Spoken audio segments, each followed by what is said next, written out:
औज़ुबिल्लाहि मिनश्शैतानिर्रजीम बिस्मिल्लाहिर्रहमानिर्रहीम।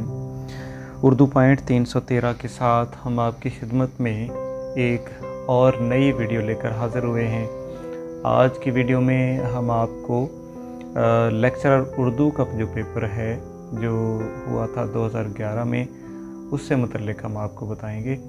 तो ये कलीदे उर्दू से ये लिया गया है, उसका PDF मेरे पास मौजूद था। तो उसमें सबसे पहला ये सवाल है कि बज़ अख़फ़श की तरकीब उर्दू में किन मानों में मुश्तमिल है, यानी कि उर्दू में किन मानों में ये इस्तेमाल होती है। इसके इसी तरह 4 ऑप्शन हैं। तेज़ व तरार शख्स, बेसोचे समझे हाँ में हाँ मिलाने वाला। इसके अलावा C ऑप्शन है हर वक्त बेचैन, और इसका D ऑप्शन है हर वक्त ताक़ुब में फिरने वाला। तो इसका जो B ऑप्शन है बेसोचे समझे हाँ में हाँ मिलाने वाला, ये इसका दुरुस्त जवाब है। उसके बाद है दूसरा, गर्गे आश्ती की तरकीब जो है ये उर्दू में मुश्तमिल है, जिसका मफ़हूम है।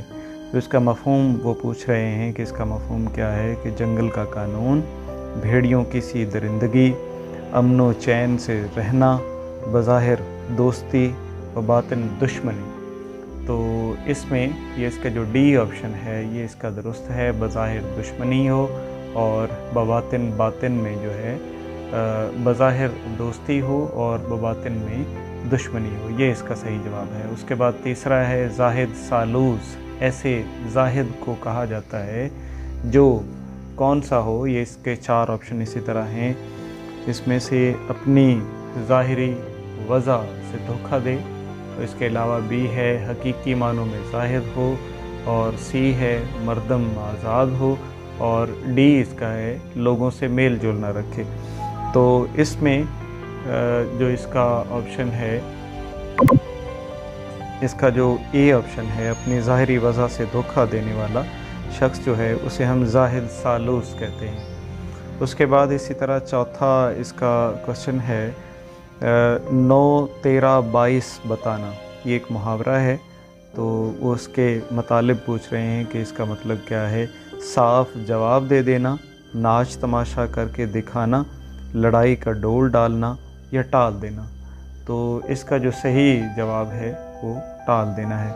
उसके बाद है 5वां नालिश करना, मुहावरा है, तो इसके मानी पूछ रहे हैं आहोज़ारी करना, सुलह सफ़ाई का आगाज़ करना, डांट डपट करना या दावा दायर करना। तो इसका जो चौथा ऑप्शन है, आखिरी जो इसका ऑप्शन है दावा दायर करना, ये इसका दुरुस्त जवाब है। उसके बाद छठा सवाल है गदर गतर बूद करना। ये भी एक मुहावरे के तौर पर इस्तेमाल होता है। इसके इसी तरह 4 ऑप्शन है बलीग अंदाज़ इख्तियार करना, बलीग अंदाज़ इख्तियार करना, झगड़े की बुनियाद रखना, शेरो शकर होना या खलत मलत कर देना। तो ये गतर बूद करना जो है इसका दुरुस्त जवाब है खलत मलत कर देना। उसके बाद 7वां है नखास चढ़ना। ये भी एक मुहावरे के तौर पर इस्तेमाल होता है। इसके इसी तरह ये 4 ऑप्शन है रुस्वाए आम होना, बाज़ार का मंदा होना, बाज़ार का तेज़ होना, घुड़सवारी करना। तो इसका जो पहला जो ऑप्शन है रुस्वाए आम होना, ये इसका दुरुस्त जवाब है। उसके बाद 8वां है पानी में आग लगाना। ये भी मुहावरे के तौर पर इस्तेमाल होता है। इसके मानी क्या है, तो ये इसका पहला ऑप्शन है किसी शय का महंगा होना, चरब ज़ुबान होना, मुतहम्मिल मिजाज को भड़काना या मुखालिफ का सख्त शर्मिंदा होना। तो इसका जो तीसरा ऑप्शन है मुतहम्मिल मिजाज शख्स को भड़काना, तो ये इसका सही जवाब है। उसके बाद है कच्चा चट्ठा कहना। ये भी मुहावरे के तौर पर इस्तेमाल होता है। उसका मफ़हूम पूछ रहे हैं कि बचपन का हाल सुनाना, सही सही हाल बयान करना, चिट्ठी पढ़कर सुनाना या माँ हासिल बयान करना। तो इसका जो दूसरा ऑप्शन है सही सही हाल बयान करना, ये इसका दुरुस्त जवाब है। उसके बाद 10वां है फाख्ता उड़ाना। ये भी मुहावरे के तौर पर इस्तेमाल होता है। तो इसके इसी तरह ऑप्शन है A, B, C, D। तो हाँक लगाना, शोर मचाना, मज़े उड़ाना, तहस नहस करना। तो फाख्ता उड़ाना जो है یہ کہتے ہیں مزے اڑانا۔ اس کے بعد اسی طرح 11واں ہے دامن تر ہونا، یہ بھی ایک محاورہ ہے، محاورے کے طور پر استعمال ہوتا ہے۔ اور اس کے اسی طرح آپشن ہے پیاس بجھ جانا، غم میں شریک ہونا، اور آنسو بہانا، گناہ گار ہونا۔ تو دامن تر ہونا جو ہے یہ محاورے کے طور پر استعمال ہوتا ہے، گناہ گار ہونا۔ اس کے بعد ہم اس سے آگے جاتے ہیں جی 11 کے بعد ہے یہ 12واں۔ تو 12ویں میں ہم پڑھتے ہیں، یہ لکھا ہے کہ پانی بھرنا، یہ بھی محاورہ ہے، محاورے کے طور پر استعمال ہوتا ہے۔ تو اس کا کیا مفہوم ہے؟ یہاں پر پہلا آپشن ہے غلامی کرنا، کنویں میں سے پانی نکالنا، پانی پلانا، مستقبل کی فکر کرنا۔ تو اس کا جو پہلا آپشن ہے غلامی کرنا، پانی بھرنا جو ہے یہ غلامی کرنا کے معنوں میں آتا ہے، تو یہ اس کا صحیح جواب ہے۔ اس کے بعد 13واں ہے سبز قدم ہونا، یہ بھی محاورے کے طور پر استعمال ہوتا ہے، مفہوم اس کا پوچھ رہے ہیں، مبارک ہونا، چاروں طرف سبزہ ہونا، منحوس ہونا، یا سنسان ہونا۔ تو اس میں جو اس کا سی آپشن ہے منحوس ہونا، یہ اس کا صحیح جواب ہے۔ اس کے بعد 14واں ہے آنکھیں سفید ہونا، محاورہ ہے، اس کا مطلب کیا ہے؟ تو اس کا مطلب یہ ہے سنگ دل ہونا، بینائی جاتے رہنا، بے حیا ہونا، ضعیف العمر ہونا۔ تو آنکھیں سفید ہونا سے مراد ہے بینائی جاتے رہنا۔ اس کے بعد 15واں ہے شین کاف درست ہونا، شین کاف درست ہونا سے مراد کیا ہے؟ اس کے اسی طرح آپشن ہیں ادب سے گفتگو کرنا، دھیمے لہجے میں بات کرنا، خوش لباس ہونا، یا زبان کا تلفظ صحیح ہونا۔ تو شین کاف درست ہونے سے مراد جو ہے یہ اردو کے ماہرین جو ہیں، یہ ادب اردو میں یہ زبان کا تلفظ صحیح ہونا، یہ اس کا درست جواب ہے۔ اس کے بعد 16واں ہے فعل مچانا، محاورہ ہے، اس کے کیا معنی ہیں؟ تو شور مچانا، دہائی دینا، زور زور سے رونا، یا جھوٹ موٹ کر رونا۔ تو یہ فعل مچانا سے مراد ہے جھوٹ موٹ کر رونا۔ اس کے بعد 17واں ہے محاورہ کے لیے لازمی ہے کہ وہ اپنے مجازی معنی دے، اپنے حقیقی معنی دے، فقط ایک لفظ پر مشتمل ہو، فقط 2 لفظوں پر مشتمل ہو۔ تو یہ اس کا جو پہلا آپشن ہے اپنے مجازی معنی دیتا ہے، یعنی کہ محاورہ جو ہوتا ہے یہ مجازی معنی دیتا ہے، اور یہ اس کا صحیح جواب ہے۔ اس کے بعد ہے 18واں ہے روزمرہ کے لیے ضروری ہے کہ وہ کیا ہو۔ روزمرہ کیا ہوتا ہے؟ کیونکہ محاورہ اور روزمرہ کے بارے میں بہت زیادہ پوچھا جاتا ہے، تو روزمرہ کیا ہوتا ہے؟ پہلا آپشن ہے محاورہ بھی ہو، اپنے حقیقی معنی دے، اپنے مجازی معنی دے، یا قواعد کے مطابق ہو۔ تو یہ چونکہ محاورہ جو ہے یہ مجازی معنی دیتا ہے، اور روزمرہ جو ہوتا ہے یہ حقیقی معنی دیتا ہے، تو اس کا بی جو آپشن ہے یہ صحیح ہے۔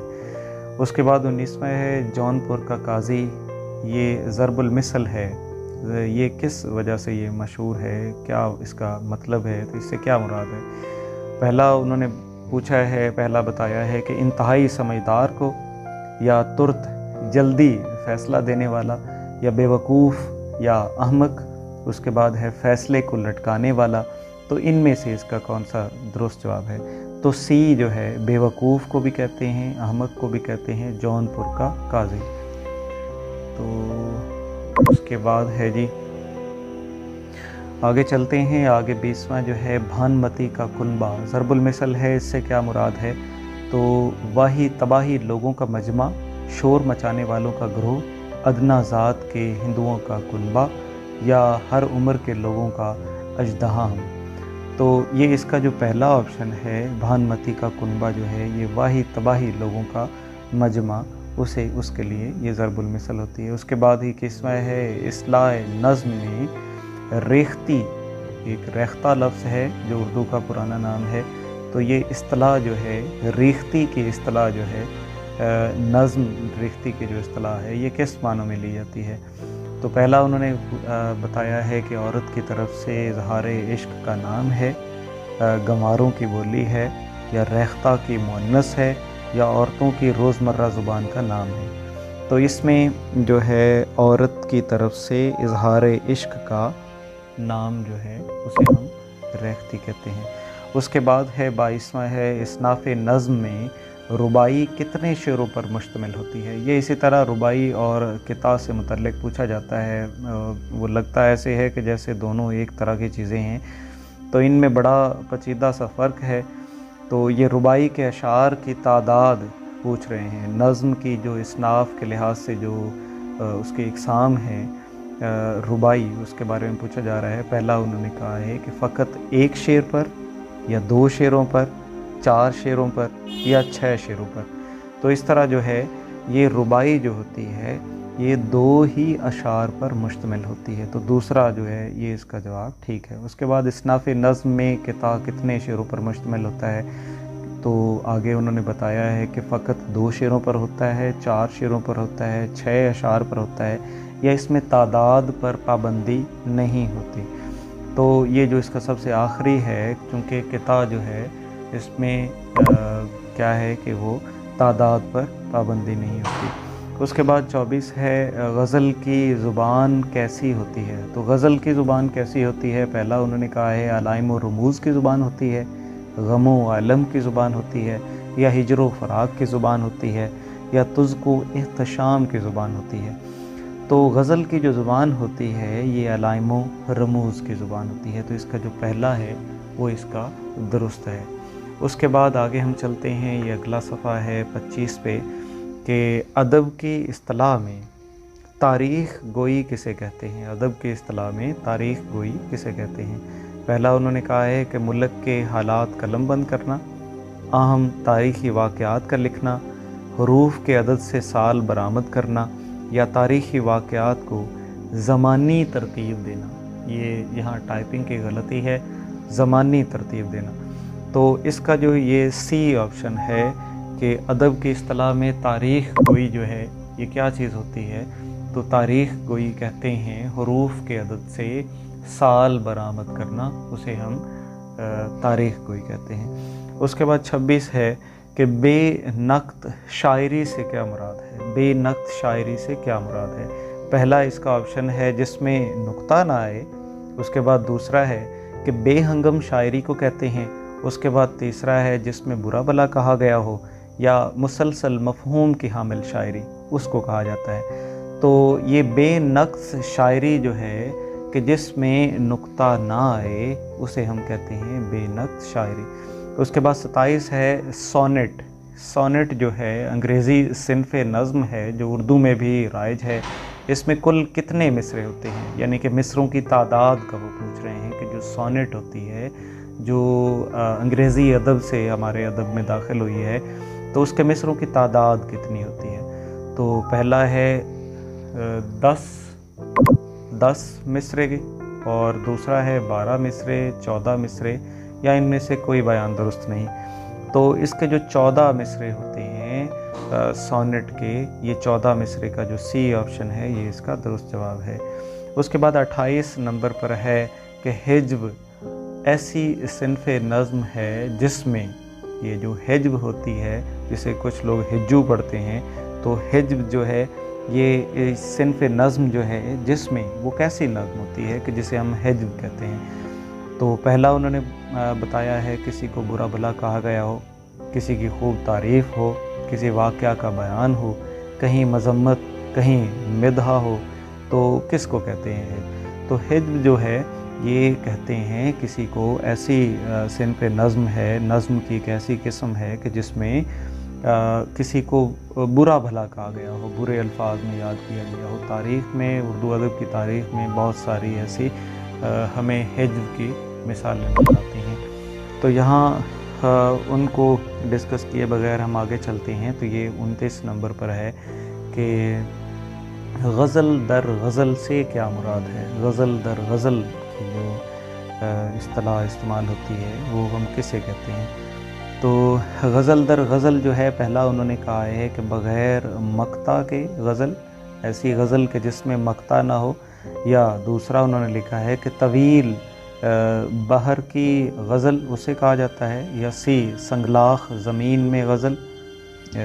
इसकी गज़ल की भी ज़मीन होती है ना, एक तो वैसे ज़मीन होती है, तो गज़ल की भी एक अपनी ज़मीन होती है। तो क्या संगलाख ज़मीन की गज़ल को कहा जाता है गज़ल दर गज़ल, या आखिरी जो उन्होंने कहा है कि इसी बहर रदीफ़ काफ़िए में एक और गज़ल, यानी कि एक गज़ल हो उसके बाद उसी बहर में उसी रदीफ़ और काफ़िए में एक और गज़ल कह दे जब शायर, तो क्या उसे कहा जाता है? तो जी हाँ बिल्कुल इसी तरह है कि गज़ल दर गज़ल जो है वो उसी बहर में रदीफ़ में काफ़िए में एक और गज़ल लिख देना, उसे हम कहते हैं कि ये गज़ल दर गज़ल की इस्तिलाह वहाँ पर फिट आती है। उसके बाद तीसरा है पाबंद नज़्म के लिए लाज़मी है, जो पाबंद नज़्म होती है उसके लिए क्या लाज़मी होता है?